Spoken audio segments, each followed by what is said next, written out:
to lipa to bière mpo ozoyer 5 ans gamuna ngo soni et puis bino bato baye la bino ba tricot wana boyo ka pe moi soniko ba peso tricot ba peso bière moko ba peso moi lipa oli alelo o teka 5 années na yo ya di kemba o continue au kemba baton ba lobela bino soutien. C'est une honte pour celui qui donne et pour celui qui prend et qui vend sa voix. Une élection, tout les musiciens baza belé ba postuler ça par rapport à nini pour musique et beta marisu na potote ba disque ezote kama lisusu te ya wana ba musiciens ba sopane belé na politique pour ba ki na politique mbongo eze belé ou bien oloba nini na question. Raison ya mutu na mutu a postuler na yebi amuti. Nga na postuler pour le silence des gens qui peuvent apporter un changement. Quand les gens qui peuvent apporter un changement se taisent, ils se font complices et ils sont plus coupables que les gens qui font le mal. C'est ce qui me pousse à postuler. Et ça, boulé que qu'est-ce qui fait que il n'y a pas de respect, il y a la chose au public. Mongo à l'État et à la mabenge à Batu. Ngabi nakindaho anape. Alenga logo tarambo na nzelate. Na lotambo na nzelate na mo andeni te na kinezwa mbongo anga na l'État na tsana poche nanga alors que mbongo mutu te na zokate. Alors ceux qui biso batoko vivre bongo tozali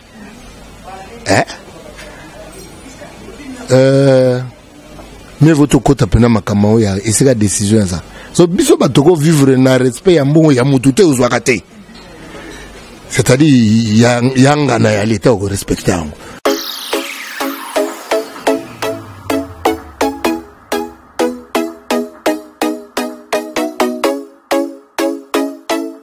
Là-bas dans le monde entier, les gens qui ont internet, Christina Radjabou na bino na rata tindiga de number 1 à chaîne. Donc suivez-moi chaque jour sur tindiga dans l'émission bino ya kitoko entre nous, hein? Émission entre nous, il y a Christina Radjabou azakoto kote boyebelenga na zai sukunate na la rata tindiga po awande maramba solo ratarate, hein? Tindiga de number 1 à chaîne. De bolandanga chaque jour na rata tindiga na émission na bino kitoko, émission entre nous, il y a Christina Radjabou na bolandanga na rata tindiga la chaîne moko tika pour nous informer bino tindiga za chaîne moko tika pour nous passer une information solo sur coopérative sur kendava na source que la bino ba information kafu kopéa solo sur le barabu solo sur finga raté à information tindiga za chaîne moko o eza likolo pe eza ko dominer pe chaîne moko eza ko fiak la chaîne nyonso finga akoboya ngonani donc wana hata tindiga Christina Radjabou kote boyebelenga na eza sukunate donc bino tu bat bolinganga bo balola misu na bino na rata tindiga bolandanga naza wana pour nous servir bino naza na pour nous pesa bino ba information naza na pour nous sala bino toujours mosala bolandanga na rata tindiga TV ande world ande makambo ratarate to finga rate ha mosala nde mosala to sala mosala pour na bino pour na ko sepelisa bino partout bozwami donc bolandanga na rata tindiga number 1 ya ba chaîne.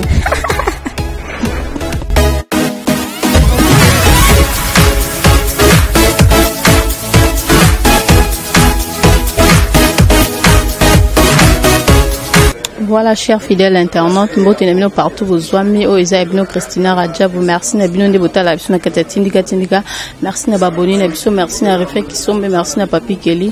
En tout cas, nous enseignons Nabino pour continuer à s'abonner à la chaîne Nabino parce que la chaîne Kamoko Tigala où est la vérité. Et le bara solo vraiment nane sengozali busuna bino leo to embel bino Jean Goubal na katatinka to solane masolo belé en tout cas vous a connecté tina sukande pour comprendre les soni to solane Jean Goubal na pesa Jean Botin invité dans lelo. Bonjour Jean Goubal. Bonjour Christina. En tout cas plaisir et à trop ko yambo na kata chaîne na biso tindika o pesa mbote ba internet nyos bazuli bakota là. Merci na pesi mbote na bande ko nyos ba otala biso. Voilà.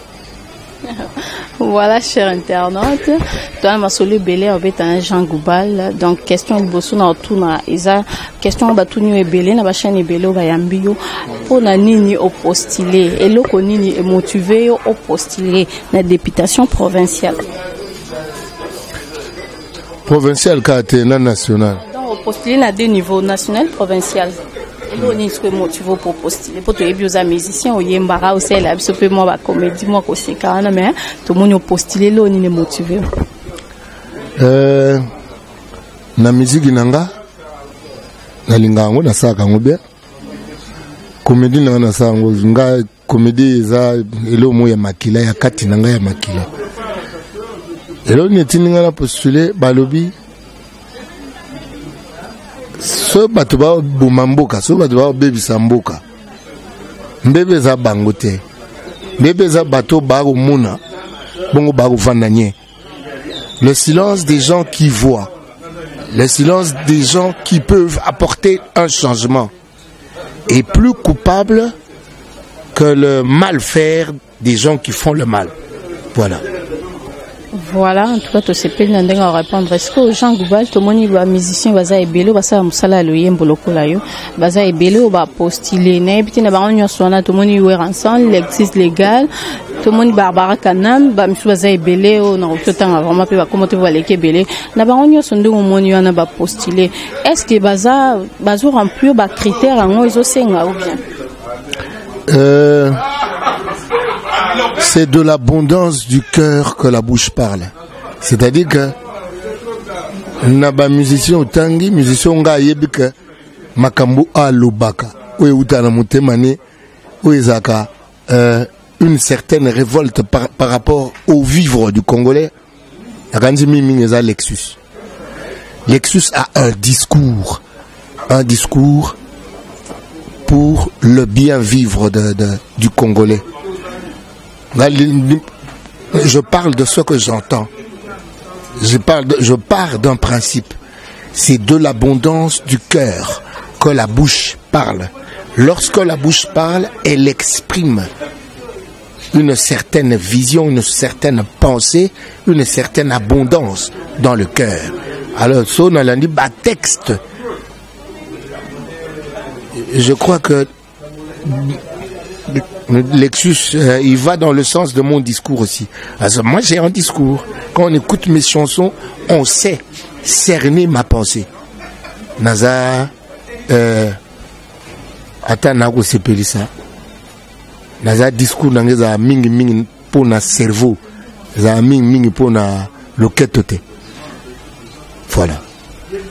Voilà, merci. Si que autant que ba point de vue na yo na machine à voter tozoma ba tumiso azote le melango ba miso pe bandimi na bango yango point de vue na yo za nino que lo banini pour na machine à voter.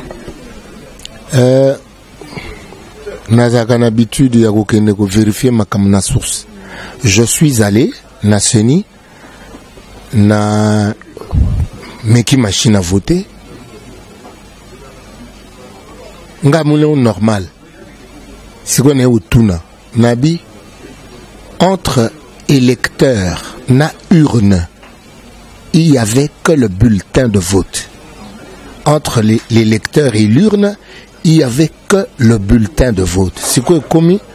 Na machine wana ndeko bimisa bulletin ndeko kenda kutia na urne na tuni.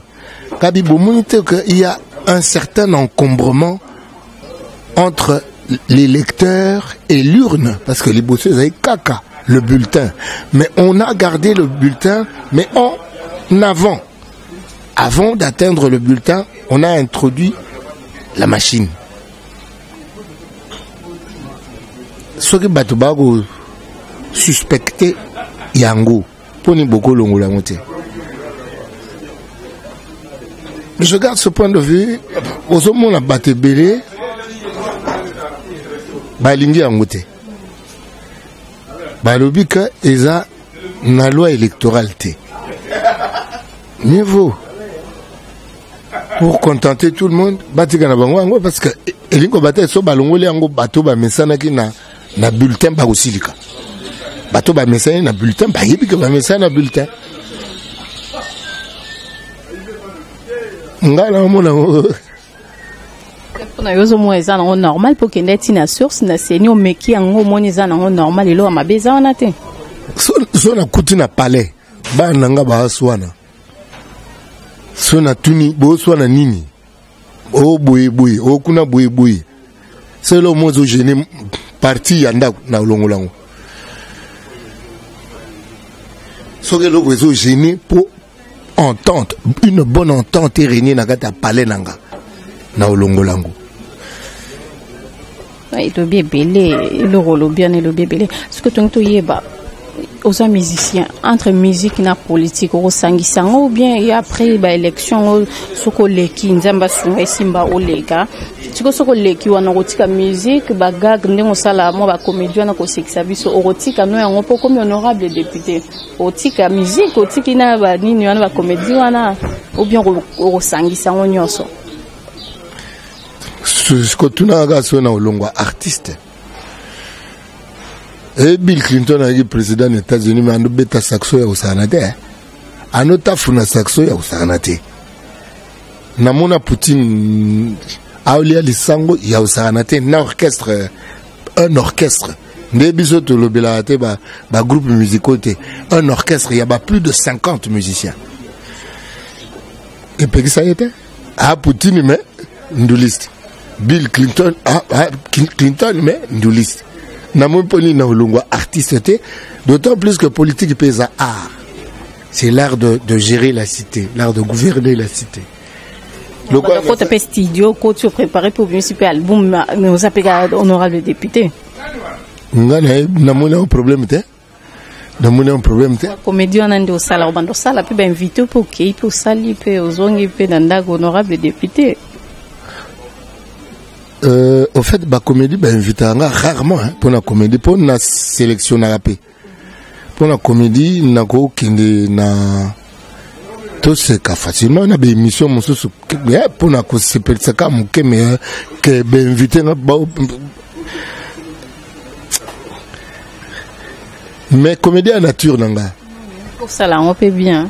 La nature, c'est une nature. Comédie à nature, mais en amont, pensa naza artiste. C'est-à-dire que art news no simba. Puisque on a tendance à ça makambo na osala, nga osala ngo bien. Alors art news no simba, il y a une chance na ça ngo bien. Et puis ça mon livre mon otanga wana Léviathan. Ça va livre ya philosophie politique. Les gens ont kota na ba Léviathan wana, na kota na ba Machiavel, na zo kota na ba le contrat social, donc na zo lukaba neni na fungola mayele na koto na okenda nga na zabu na fifa abumu so na bandie loko na bandulu tangela ngoli susu voilà. Voilà, cher internaute, honorable, c'est un bien déjà honorable, hein. Parce que honorable, bamisous bazo jugé que touro une élection touro ba musicien baza belé ba postuler ça par rapport à nini pour musique et beta marisu na potote ba disque ezote kama lisusu te ya wana ba musicien ba sopane belé na politique pour ba ki na politique mbongo eze belé ou bien oloba nini na question. Raison ya mutu na mutu a postuler na yebi amuti. Nga na postuler pour le silence des gens qui peuvent apporter un changement.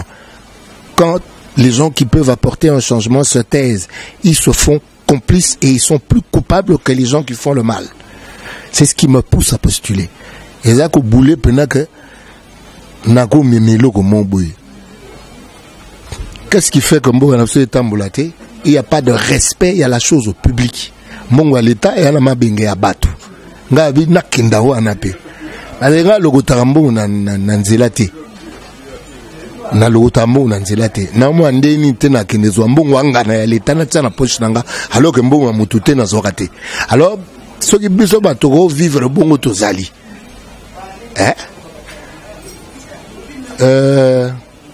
Mais votre côté pena makamao ya et c'est la décision ça. So biso batoko vivre na respect ya mbongo ya mutu te ozokate.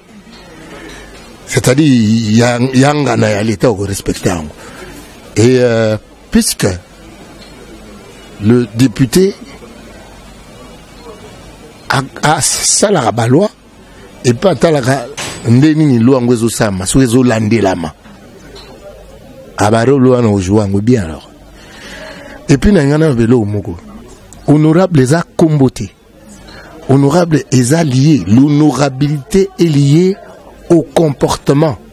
Ndenge moto ko mema makam honorable so moto moyibi obenga honorable ndenge. Honorable za komboté. C'est le problème ezana biso na ba Congo tolingi ba kombotro. Tika bato ba découvrir que dans ton vivre il y a de l'honorabilité. Et ça conséquence, et ça dû. Il y a observation, il y a bandego bataille, babi, bateau, baba député, mais y a mon honneur. Si que ça bon, tout le monde a un combo en gros, na vocabulaire na biso. Bakolo ba combo ana batuto donké, babenga na ngo pa pambate.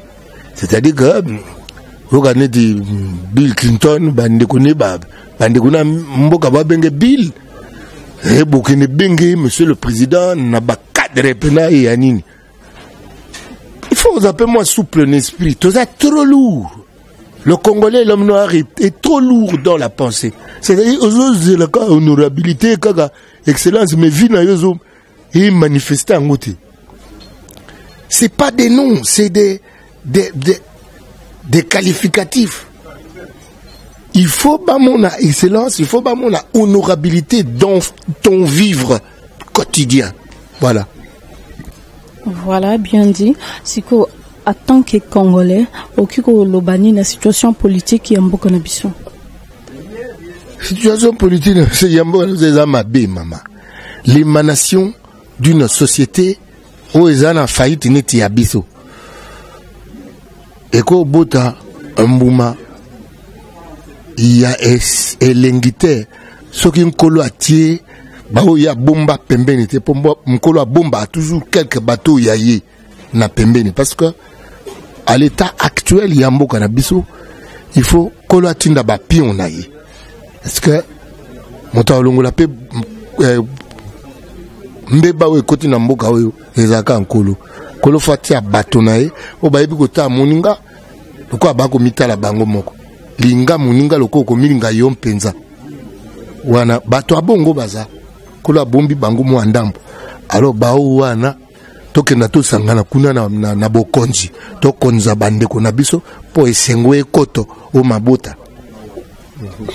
Voilà, cher internaute, vraiment la poto place bazaba c'est la façon zolo ba vraiment zo ça là bien. Si yo ba élection ngozo ya campagne zo ya tout monde ba député so ka postuler campagne tango zo ya bongo mona ba ko pesa ba to ba polo bazoka ba mbongo bazo corrompre population pour ba voter bango sko yozo kanisa ndenge ni campagne ne kozala ndenge ni nga na postuler sika na zalaka na postuler na lemba na postuler na moamba ba yibingai bato na sengi bango ba voix na bango ba yibinga na viva na bango soki triko ezaya ko kabula to kabula déjà pone le côté. Ce qui mbende ezaya kukabula tukabula déjà pour ne lokote. Ce qui mpata ezaya kukabula tukabula déjà pour ne lokote bayebi ngai bien. Évite ya Jean ndeko Jean leki Jean papa Jean azam moto ya bato so zana likambo soko moni ye soko azana solution akomemela yo. Mama komemela moninga no moto tiriko to lipa to bière au joyeux 5 ans. Gamuna ngo soni. Et puis bino bato baye la kabino ba tricot wana. Boyo ka pe moi soniko. Ba pe so tricot, ba pe so bière moko, ba pe so moi li paoli alelo, o teka 5 années na yo ya di kemba. O continue au kemba baton ba lobela bino soute. C'est une honte pour celui qui donne et pour celui qui prend et qui vend sa voix. Voilà, donc, ce que tu as parti politique, na yeza nini. Tu as na parti nini tu yeba. Na postulé na to c'est quoi? Moi plateforme mo tozana Didier Mumengi, plateforme Mangozo, ça fait partie du grand ensemble, la dynamique de l'opposition. Na kutena Didier Mumengi na Martin Fayulu, pourquoi? Parce que c'est des gens qui ont un certain fond de sincérité, un certain fond de respect pour l'autre, un certain fond de personnalité. C'est pour cela que pembeni ya bateau tokokani baloba ceux qui se ressemblent s'assemblent. Maman, moi je me respecte à telle enseigne que je ne saurais pas na kamati na détourner mbongo ya bato ebele na tie na poche nanga. Et puis na commissaire on a parlé na lesaka ba na ngai mbongo bakolo nango baolela baozangeloko baozangeloko akulia na ndako nga na zui na eko lesa ba na nga na zui mbongo ngo komi excès mbongo yesuka wapi et comme ma grand-père très bas petit no bada upanzi au lieu ya kupanzi la ben connu mbongo neza na bakolo nango pesa bango mbongo ezwa ba circuit nango normal et atteindre destination nango normal pour baninga ba vivre bien te. C'est honteux que de kokobomba mbongo ebele tiler moko banuka bela batu po somba susu ba voix na bango po kota so esika ngo o banoko toka susu ba mbongo na bango ka kotiana ba poche na yo estomac ya mukebu mbongo nyozo batu banduka wana eza po na kolesani. Voilà, monsieur Jean Goubal. En tout cas, tout un plaisir. Aux anneaux et au sol, on a qu'à tindiga, ça lui fait vraiment plaisir. Jean Goubal, tout sur la liste, non, le solo, il y a Angola, n'engue bazo beta ba Congolais, kuna bazo bouma bango, aucun lobani ni na question, wana. En tout cas, chers internautes, Isaka bon, aucun lobani ni na situation sur les canaux Angola, bazo bouma bato, bazo torturer bango, aucun lobani. Maman, batamo bakena no golugani na Angola. Il qui koluka via na Congo passe les qui souffrance les qui on a bakende kuna na Angola koluka vie. Poni bakimi Congo passe le pays le plus riche du monde yango. Bakimi passe poani. On va se retrouver na richesse mboka. On te bazo mona, on te on bazo bima bazo kenda ka hier. Biso bakonzi na biso badui minduki na bango. Batalisa yango biso. Les armes des dirigeants congolais sont pointées vers la population congolaise. C'est-à-dire, Nabato Alibanda Soba Monique, Tala Bango Moko de chez Bango. Bapunzaka Bango, Bobiso, Tosa na Bango Nini. C'est-à-dire, le Congolais a sous la valeur, te. Parce que ça n'a pas dirigeant Moko Balingakete. Mais, jusqu'à quand, le cas est Pessamene Bino Bopona. Bopona Bato, Boyebit. Boyebi oyo boyebi ne bozaka na ye yango na lo bangala ke ko postuler mosika te ne sika na koli na postuler ne sika bayebinga pona za muta lokuta te na postuler sika o bayebinga bayebi ke Jean ndenge na ye yango. Alors peuple congolais, choisissez-vous des gens que vous connaissez, des gens avec qui vous vivez na moke o bozaka nango bokabola déjà. Na bato ezaï que soka moni bako sa moninga mabe a tel mercoteli moninga na. Choisissez des gens comme ça tangwango yango. Voilà. Voilà, chers internautes. Donc, comme nous avons déjà coché, moi, question, il y a musique, pose à artiste musicien, pour tout kabwana yo. C'est la chose que différence entre musique typique na rumba, différence ni au que ça là. Musique typique, les années tika ndenge bateau. Babenga populaire. C'est une musique eza na coin na ngomoko boye. Eza spécialité à coin moko boye. Vous comprenez? Et des bisous na ça. Eza la musique eza na o batombola lokwa typique te. Typique na biso rumba. Ne baloba rumba wana. Typique na biso ya mwa. Voilà, c'est quoi style il y a musique qui n'a eu un salaire zararu ou bien zarani. Nga musique n'a eu na bien on métis. Avec un word musique, c'est une musique de mélange. Na saka mélange, na saka na sangisi rumba, na koti ba reggae, na tieba blues, na tieba jazz, na saka ba mélange. Na ke toka ba folklorique, ba sengele, ya ba bunda, ya ba mashi. Nga ça mélange. Moi, la musique, il y a un phénomène à ma banque, ils ont raté par rapport à nous. Ma banque, ils ont raté. On dirait boire un autre bateau, il y a ça, va dédicace, ou bien ça. Na boire ma banque, moi, mouké. Vraiment, belé, tende, tu vois, ba musicien, ou va ça, la rumba, ma banque, belé, ba combat, ba belé. Mais yo, mouké par rapport à nous.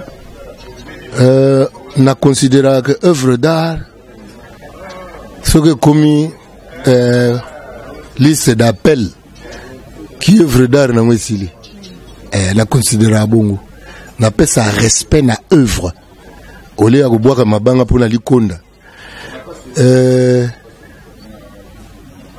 Voilà, n'a pas ça respect na œuvre. Ok, cher internaute, question sur qu'est-ce que musique n'a pas sur les lots pour naïo. Ils ont qu'un bien, ils ont qu'un recouffa. Na lobaki na kut nazana lisanga tozana Didier Moumenga a commis livre il y a 34 projets pour na réhabiliter l'homme, pour na restaurer l'homme. Yazo bateau c'est quoi? Nani ase quoi kasi o ya kufi. Ndenge mona musique la faisait okufa ndenge moto wa sala ngwaza ya okufa. Maman zoa disque Kale Jeff. Tia. Potolo bake mutabane ba rumba ngo penza ya yewana. Zoa disque Kale Jeff tia lukela disque n'importe quel disque. Tia oyoka. O comparer, o comprendre que elo moezo bunga. Elo moezo bunga, c'est-à-dire la musique ne s'adresse qu'aux anges. Musique il y a Congo lelo. Et ça qu'on s'adresse na ange kaka. Alors que musique il y a kalanata ngo moto azai na no moto na mayele. Et ça qui mélange il y a divertissement na avertissement leur moko na instruction. Mais aujourd'hui tout est basé sur la partie de la ceinture ou en deçà de la ceinture. Tout c'est quoi? Et nous devons relever le niveau de la pensée de l'homme congolais. Na professeur Nani Kamana, alors l'imbécilisation collective du Congolais par la musique, la religion, la presse et la politique. Tolongba wana, tolongba na musique il y a imbécilisation. Donc dans la musique où il tombola. Et maman, tu comprendre que le pays le plus riche du monde, peuple nazaka mandiamboué, c'est parce que le cerveau ne fonctionne pas. Nous devons avoir des dirigeants qui font fonctionner le cerveau. Des dirigeants qui sont là pour stimuler le cerveau à un fonctionnement pour amener le pays vers sa place de prédilection. Le Congo a une vocation, yaoza na top, mais baroza na top na masolote. Bana kini bana braza de fois te bana mukile banda nani salamate nini ngo salamate anga irobe. Ça c'est de l'idiotie au côté na musique et biso bande koto consomma kango bana kini bana braza bana mukile banda dikamo nani salamate nini ngo salamate to yoka boy. Mais et cette façon de dire les choses est entrée in église, tina politique. Nous sommes en train de côté le melawana. Tozo tele mela imbécilisation collective to monate et le binango petit nangana ni alèche bomba bomamzo bon monate. To kufanzala bon monate. To comme les chèques bon monate. To voter les choses. Alors bon, vous on a besoin des gens qui ont une certaine vision de grandeur. Toi, on a posé à Mikonzo, Ozo Kamwa Jeep. Te Mokonzo Kamwa Jeep. Mokonzo faut. Au Kamwale, Moussou pensez, mon réseau yellow boy. Pongale na le ganet na maindombe wana. Natala ngabi, Neni maindombo za kaboué tilelo. Est-ce que bako tia ponte ya po bako sana bango?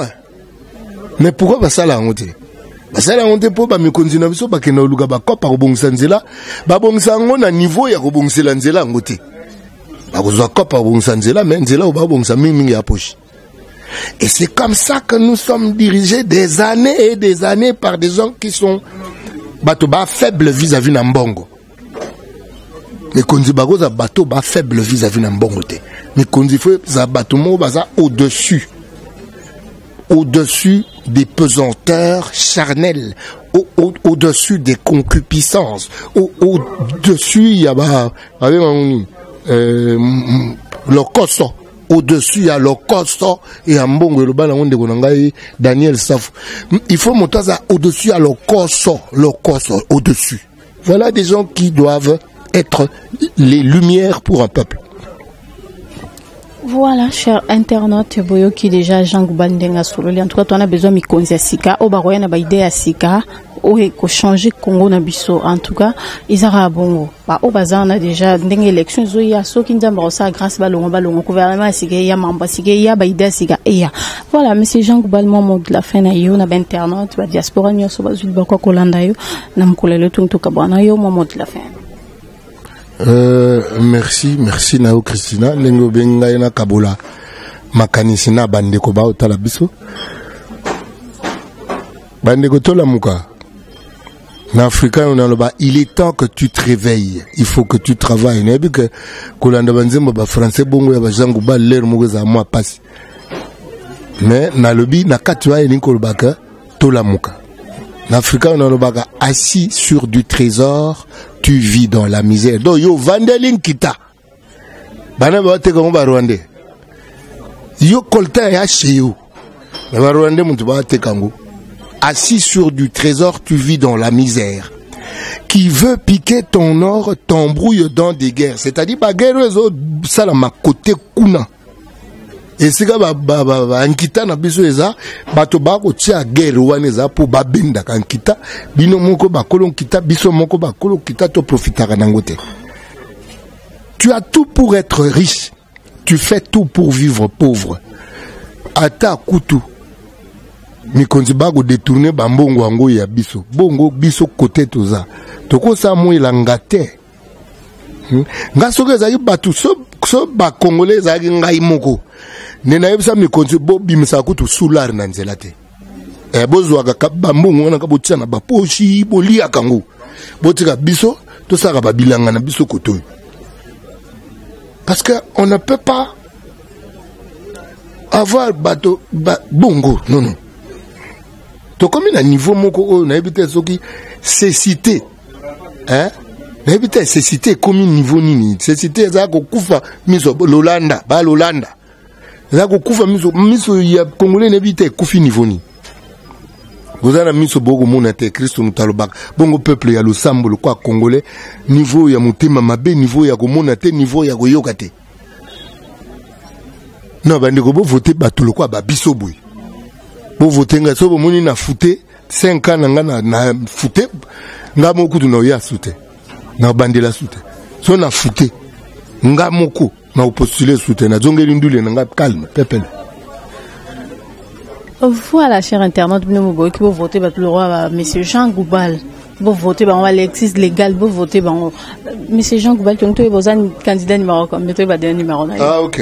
Numéro 230. Na postulance na nga na Mwamba.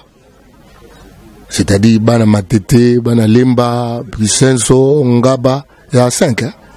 Matete, lemba, limité, Kisenso, Ngaba. 230 Jean Goubal. Pour la lemba, députation provinciale numéro 64. Bon voter Penza. Ngaba au moins ngati na ba tricot. So ina fait mutu tricot c'est ga sengeli na yango et ga kutai na ngana nzela na zape na yango. So nazana ngote na kubumanzo te kubumanzo to pona ba muna nga danze soki naza danze te ndenge nanga o nazali yango nazali alors bo voter nga pona ndenge nazali voilà cher internaute bo voter monsieur Jean Goubal Kalala bo voter bato basengeli na place wana ba ko apporter un plus sur ba même changement na Congo na biso en tout cas ezaka bongo ngala bino to ko mokabwana bo pesa mbote na junior mbui na simabilili bo pesa merci na Rifin qui sombe pe na papi keli ba boss na ngapi na batutu bazuli ba kwa Holanda biso Blaise Pascal na kati ya Montréal to pesio mbote place aux ape batutu maître Samim Pongo vie qui singer to pesio mbote place aux abo konchoko sabuli na kati ya tindika ngala bino to kutani balasima bye.